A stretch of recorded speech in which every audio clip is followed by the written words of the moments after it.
Hello आलुङमा मिङलाबा सबैलाई नमस्ते।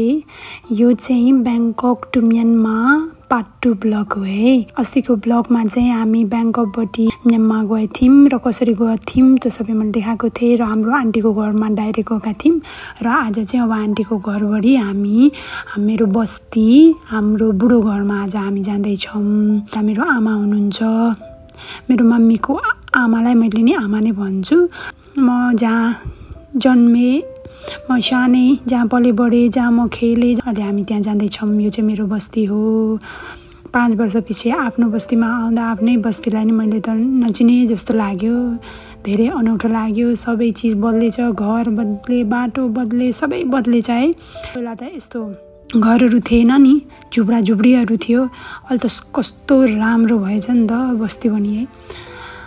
Okay guys, so finally म आएँ मेरो बुढो घरमा आइपुगेँ है त।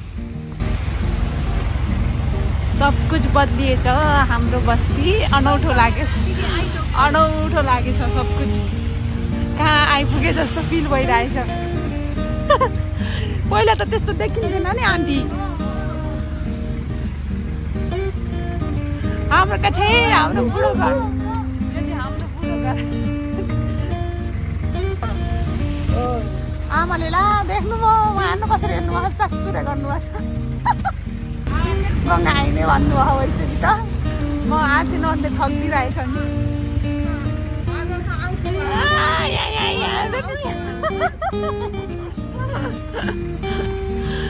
उहाँ चाहिँ हाम्रो ठुली आमा। अहिले चाहिँ हाम्रो आमालाई चाहिँ म आएको छिन भन्दै ठगिरहेछौँ। सो उसलाई म छिनो नै बनाउनु पर्छ।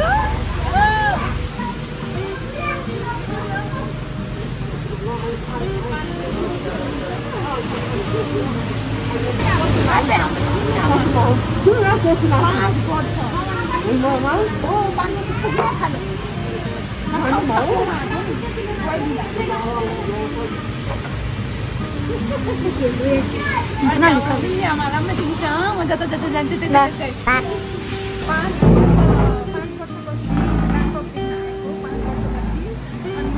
आमालाई चाहिँ भनिरहेको छु म आउँदिनँ, आइपरेन भन्दै। तर आज सँगै म आइपुगेछु। उसको लागि यो कस्तो हुन्छ के हुन्छ हेरिदिनु होला।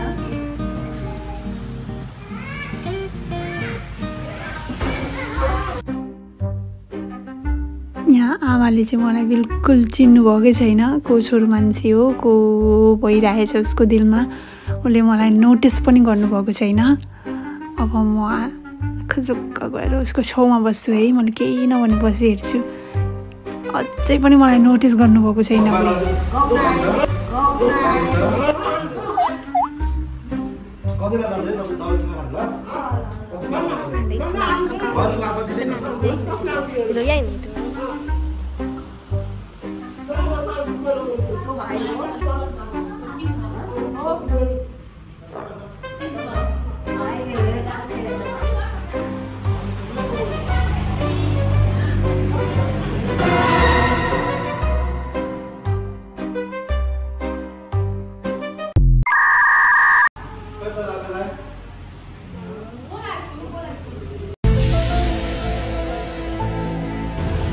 यो गङ्गा आइले भन्ने मान्छे कता गए?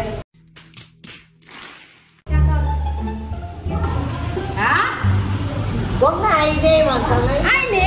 गङ्गा आइले गङ्गा त होइन, सयाकामा पढ्ने केटी, स्कुले केटी।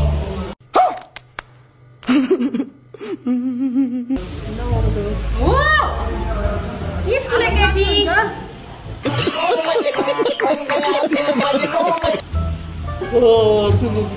स्कुले केटी फर्किँदैन होइन। एकजना बसिरहेको थियौँ टाढामा, हामीले यहाँ बुढाले राखा एक्लै भएर। त्यो त कल्पना हो नि, त पढ्ने केटी है।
छैन चिन्नु भयो त मलाई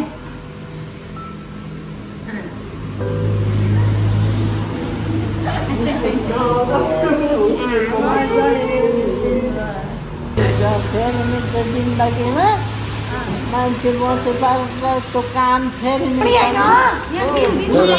कस्तो भएछ विदेशबाट नाति नातिना आउँदाखेरि आमालाई कस्तो फिल भइरहेछ यहाँ है यहाँ मनमा कस्तो भइरहेछ खुसी भएछ कि रुन मन लाग्छ कि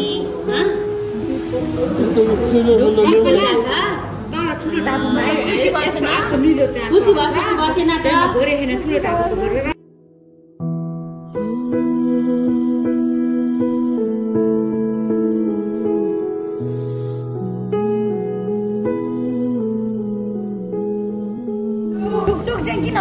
त यो त खुसीको बात हो नातिनी आके खुसी होला के रे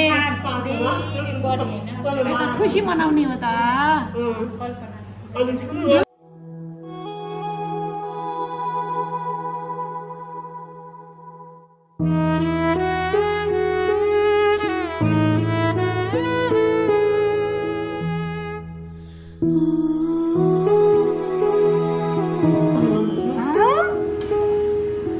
किन ढुकढुक भएको भन्नु त